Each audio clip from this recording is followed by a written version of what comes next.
programa de hoje vamos falar sobre os cuidados na melhor idade.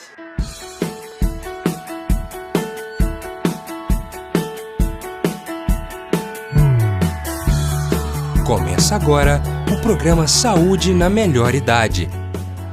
Os brasileiros envelhecem a cada dia. De acordo com o IBGE, os idosos representam 13% da população. São mais de 26 milhões de pessoas com idade superior a 60 anos. A estimativa é que até 2060 esse número quadruplique. E você, sabe como proteger a saúde daqueles que precisam de cuidados especiais? Sabe quais os tipos de atividades físicas, exames periódicos e alimentação adequadas para os idosos? Confira! Hoje nosso papo é com a doutora Maria Carolina, que atende aqui em Belo Horizonte, médica geriatra formada pela Universidade Federal de Minas Gerais. A gente vai bater um papo, conversar sobre os cuidados na terceira idade, vai abordar vários aspectos, vai ser um papo bem legal, vem com a gente. A saúde e a qualidade de vida dos idosos sofrem influência de vários fatores. Tem os fatores físicos, psicológicos, sociais, culturais, enfim, um leque de fatores. De que forma que a gente pode considerar e promover os cuidados na terceira idade? Sim, Paula, para promover o melhor cuidado à saúde do idoso, é necessário entender as crenças do idoso, entender o meio em que esse idoso vive. Em relação às atividades, a prescrição de atividades físicas, acessar alguns hábitos que já estão arraigados, por exemplo, o tabagismo. Somente conhecendo melhor esse idoso será possível uma melhor recomendação, uma prescrição mais adequada. Quais os problemas de saúde mais recorrentes nessa fase da vida e qual a melhor maneira de preveni-los? Os idosos, eles nos procuram muito com queixas cognitivas, queixas relacionadas à memória e também queixas de humor, que são os quadros depressivos, os quadros ansiosos. Os geriatras também, eles se ocupam do cuidado com doenças crônicas como hipertensão, cardiopatia, diabetes. Bom, o abandono e queixas bem frequentes sobre maus tratos, não só físicos, mas também psicológicos, são bem recorrentes. Algumas vezes são denunciados, outras não. Qual é a consequência disso para a vida do idoso? Qual é a consequência disso no meio familiar, quando acontece? Principalmente os maus tratos psicológicos, né? Que são mais difíceis, às vezes, de reconhecer. Nem sempre na consulta o idoso tem a oportunidade de falar sobre isso, mas sempre os profissionais da área de saúde têm que pensar sobre essas possibilidades. Existem quadros de demência que podem levar a alterações de comportamento, por exemplo, e as famílias muitas vezes têm dificuldade para lidar com isso. E daí decorrem quadros de maus tratos mesmo, os psicológicos, né, de agredir verbalmente, de não compreender esse idoso que está numa situação de fragilidade. O Instituto Brasileiro de Geografia e Estatística divulgou em agosto de 2013 que em 2060 um quarto da população será formada por pessoas, por brasileiros, com 65 anos ou mais. Lá em 2060, a expectativa média de vida do brasileiro deve aumentar dos atuais 75 para 81 anos. A que a gente pode atribuir esse fenômeno? A expectativa de vida, de fato, ela teve um aumento muito considerável, né? E temos que pensar também como é que nós vamos acolher essa quantidade de idosos que muitas vezes chegam aos 80 anos sem a sua independência. Na verdade, essa expectativa está aumentada em razão dos recursos de saúde que aumentaram bastante.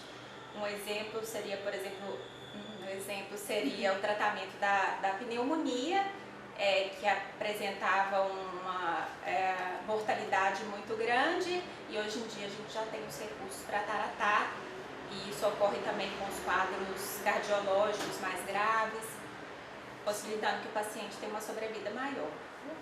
Outro fenômeno também apontado pelo IBGE é o número de idosos em ocupações profissionais. Ao todo, 4,5 milhões estão no mercado de trabalho. Qual é a importância disso, sobretudo para uma velhice saudável?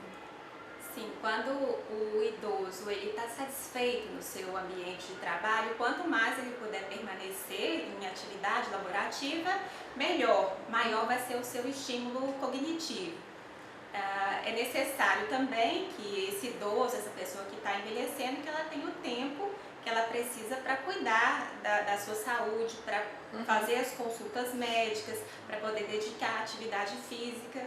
Então, isso tudo tem que ser considerado também na permanência mais prolongada no mercado de trabalho. Por fim, eu queria que a doutora deixasse algumas dicas para os idosos, para as famílias, para as instituições de longa permanência que recebem os idosos, na maioria das vezes em situação de vulnerabilidade social. Como que a gente pode acolher essas pessoas que estão na melhor fase da vida? Sim, não é necessário ser idoso para iniciar o planejamento do envelhecimento. Isso deve ser feito precocemente. É necessário ter uma assistência continuada. O mais importante é não aguardar se tornar idoso para iniciar os cuidados com a saúde.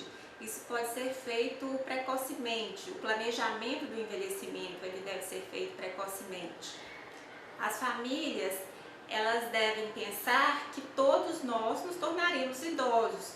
Então é importante avaliar como gostaríamos de ser tratados nesse momento da vida. Em relação às instituições de saúde, às instituições de longa permanência, é preciso que ocorra a educação continuada, que os profissionais de saúde eles saibam lidar com esses quadros que são frequentes nos idosos, identificando os quadros de depressão, sabendo lidar com as alterações comportamentais da demência, e também que os profissionais de saúde eles saibam a hora de retirar as medicações, que saibam a hora de oferecer também o cuidado paliativo. Afinal de contas, todos nós teremos um fim.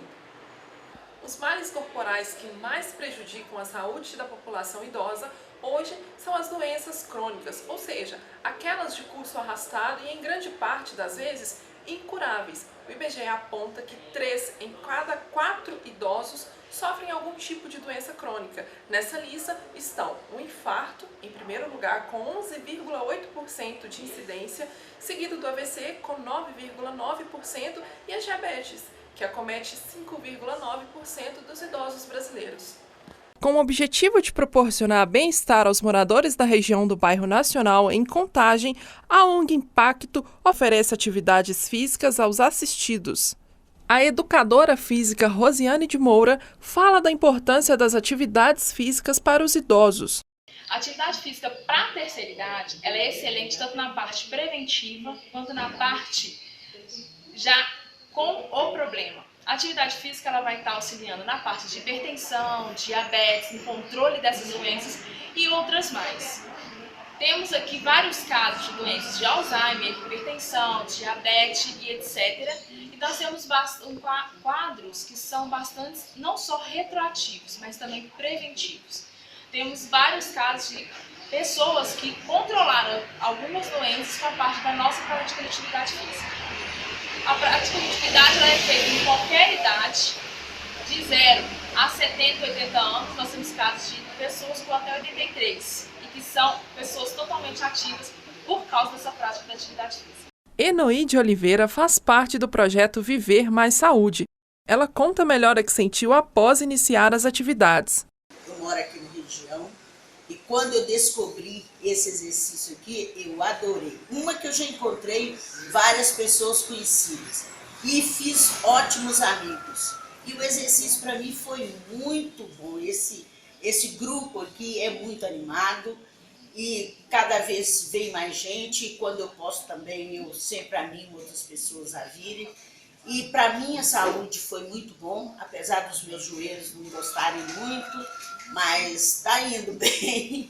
Mas para mim a saúde em geral foi muito bom o exercício. E eu sempre quero que as pessoas venham, que continuem vindo, que continuem fazendo o grupo aumentar e ficar mais animado, porque todas as festas, quando eu consigo participar, todos os eventos são sempre muito bons.